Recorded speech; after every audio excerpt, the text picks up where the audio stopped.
And note how they have put them directly between the two older grants by Holtzclaw and Fishback.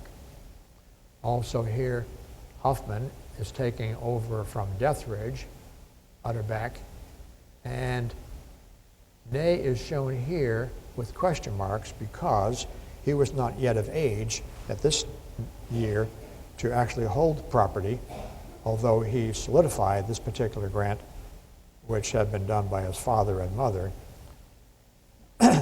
after a dispute with others nearby, such as Utterbach. In 1743, besides the 1743 visit, there was in 1748 the famous Matthias Gottschalk visit, in which he states that he found 12 families living in the Little Fork. And in fact, he is the first one to actually visit the colony that we know of. Based on the mid-1900s writings, I had always thought that Gottschalk's diary had been discovered by Dr. Holtzclaw around 54. But Kemper and John Blankenbaker have pointed out that this and other diaries were discovered by and translated by Reverend Henke up in the Moravian Ministry in Bethlehem, Pennsylvania, about 1910. I cite this as an example of the need to record and publish clearly and thoroughly in order to preserve and disseminate a full and accurate record. If it had been so, Hackley might have solved the church foundation issue long ago. I'll just run through this particularly because the quote is interesting for the language in the English. It, meaning the colony, is situated about 22 miles from the Great Fork toward the Potomac. 12 families of the Seguin district, being of the Reformed religion, live here close together. They are very fine, neighborly, and friendly people who live each other in their manner and live together very peacefully. The brother of our Matthew Hoffman, John Henry Hoffman, also lives here, and I lodged with him. They built a small, neat, and suitable church and engaged one of their number, John Young, to be the reader. He conducts services for them every Sunday. They cannot get a minister because they are so few in number. I preached for them, which they accepted with thanks. They expect more visits and asked me to visit them again. John Young and Hoffman's brothers seemed to understand me when I spoke to them of the Savior. I turn back here to the Hackley mosaic map. Some of you may have read Hackley's short essay, Dr. Holtzclaw's short essay, which included this mosaic. It came out about 1960 in the reunion edition. And in that, he shows this because the associations he's talking about in that essay. Although he later published corrections in what I call the Big Red Book. But the essay there is convenient. It's the only one which shows his assumptions of the first 12 or 13 families. And therein, Holtzclaw suggests that Ney was actually number 13 coming on later because he wasn't quite of age. I also note here, a close reading reveals that multiple references to, quote, 12 families at both Germanna and Germantown. And I don't believe now that that's a coincidence, nor would Gottschalk have taken a census when he got here, or even counted noses at a church service. I suspect that maybe he asked the reader, John Young and others, about their numbers, and was told, we are the 12 families from Nassau-Siegen, or words to that effect, or the 12 Reformed families. That may be what they had been saying of themselves ever since Germanna, viewing themselves as the cohesive, committed immigrant group, hoping to survive and thrive in the New World. And in this sense, the number 12 may be a gloss used both as a matter of convenience and a testament of faith. Another example appears in London advertisements in the 1720s, seeking funding for the settlements in the New World, which read, quote, 72 German families, of which 12 were Reformed, unquote. In itself, an interesting religious statement.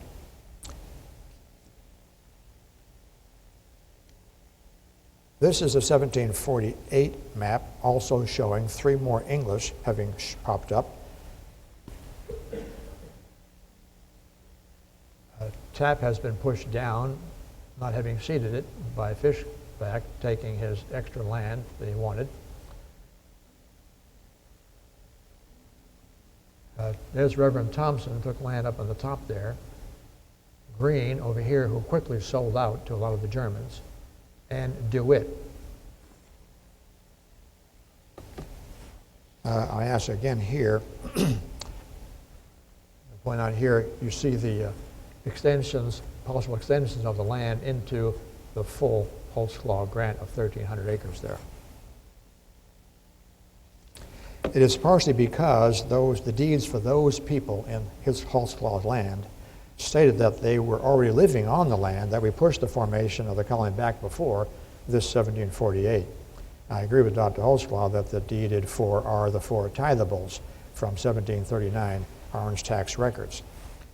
And of course, it's also logical to conclude that these four were among the 12 when missionary Gottschalk encountered them in 1748. I point out here there are several which can be drawn under the categories of origin, growth, size, and transition.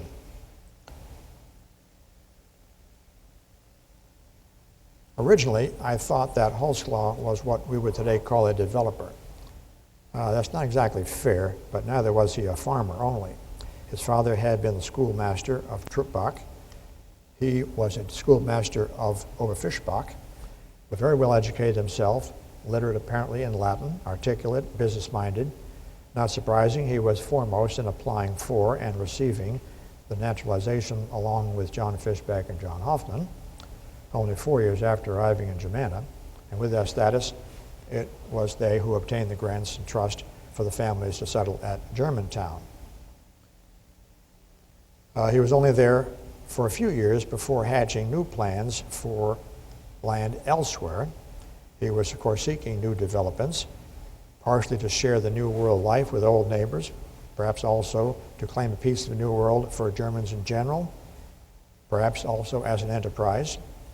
He obtained many grants in Orange and even applied for a grant of 50,000 acres in West Virginia, which wasn't necessarily completed. But having invested in 1748 in the Little Fork and encouraged his friend Fischbach to invest there 2 years afterwards, they had bracketed the most desirable land while still generally within the new strict 400-acre limit. But they could get none to leave their barely finished dwellings in Germantown. So it would appear that Holtzclaw initiated the new group which arrived on the Hope in 1734. We might call Holtzclaw a developer, but he was also altruistic and shrewd by using just his and Fischbach's head rights to lock in 6 square miles of prime real estate in competition with the English. The simple list of grants has led many, including myself, to assume that the 2 initial grants were simply the first of several which quickly became the Little Fork colony. But this study indicates to me that it was not quite that simple.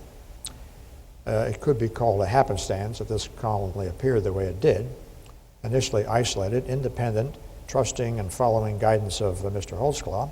It attracted those both seeking new free land and those who saw the value of creating new villages in the newly established American and state system. Summarizing some of the original questions, we had no direct evidence of any actual habitation before 1739, but the sequence makes clear that habitation began with at least 5 in that year, and very possibly more on Fischbach's land. It's also reasonable to state that it was, in fact, a viable settlement in 39. But oddly, neither of the 2 original patrons ever lived in Little Fork, and only 2 of the second generation did, having come from Germantown. They all arrived in spurts from about 1739 on. In the category size subject, 12 families does not sound like very many people, but by sequencing the arrivals and taking into account their marital status, ages, and the number of families and members, it is possible to describe in greater detail what Gottschalk observed when he visited them in 30 and 48. Putting his data into a time chart for the period 39 to 47, it appears the population would have grown from at least 14 in 39 to about 64 to 70 by 48. Transition, additional German and a few English grants do appear between 48 and 52, by which time all the land in the Little Fork had been taken up. By that year, some of the original grants had already begun to change hands through deeds of sale, and transfers and bequests accelerate over the next 25 years up to the Declaration of Independence. And it was during this period that a few brave souls moved off to Kentucky. A larger number of Germans stayed in the Little Fork, notably descendants of Fischbach, Spillman, Utterback, Coons, and others. It was a third generation entrepreneur of Coons who recognized and bought into the new system and petitioned for the town Jefferson in 1798. Of this third group, the last known Y chromosome descendant of these 12 families, still residing in Jeffersonton, died last year at the age of 93. This is Clinton Sanford Cunningham. If you ever met him, you'd swear he was lifted right out of a 17th century German village. Short and stocky. As a wrestler, he bragged he could never be knocked down in a fair fight, and he never was. He was raised by his grandfather, did not even tell his own father, his maternal grandfather, the name of his actual father until 2 weeks before he died last year. Only last week, I received permission from his family to reveal the family name. He was an Utterback, and I can trace him back to Captain Robert Utterback, first commander of Little Fork Rangers, born in Jefferson in 1824, 25 years after Johann died there. Last week, Eugene Shield introduced his significantly improved historical map of Culpeper. You'll find it out there on our display in the lobby. He was asked whether such efforts had improved preservation. He said it hurt to think that about 15% had been lost in the last 15 years. This is the former Spillman home on Spillman Park. I close with a few comments on research. I don't have German ancestors that I've found yet, but I may have, but I enjoy being the history detective in this sense, and I point out that Hackley and Blankenbaker went to great lengths and massive calculations to construct surveys. Hackley, at least, did not leave any records for me to follow those particular survey lines. John Fischbach's headstone was described in the W30 1937 survey, but with neither identification nor location, and no means to find it. Reverend Hinkey translated those documents 50 years before they were refound later on. And even they did not write that all up, so it's been hard to follow that work as well. My comment here in conclusion is that we tend to be history cannibals. We eat our heritage. Our neighbor wants to put up a Walmart right next to the Wilderness Battlefield.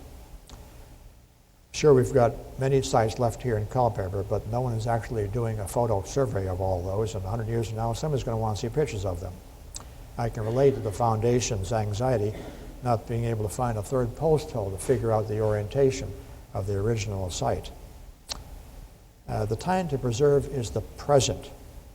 I've written a record of all this, and I certainly would recommend that others preserve and write down their notes as well and turn them over to the Foundation here. Record in hard copy.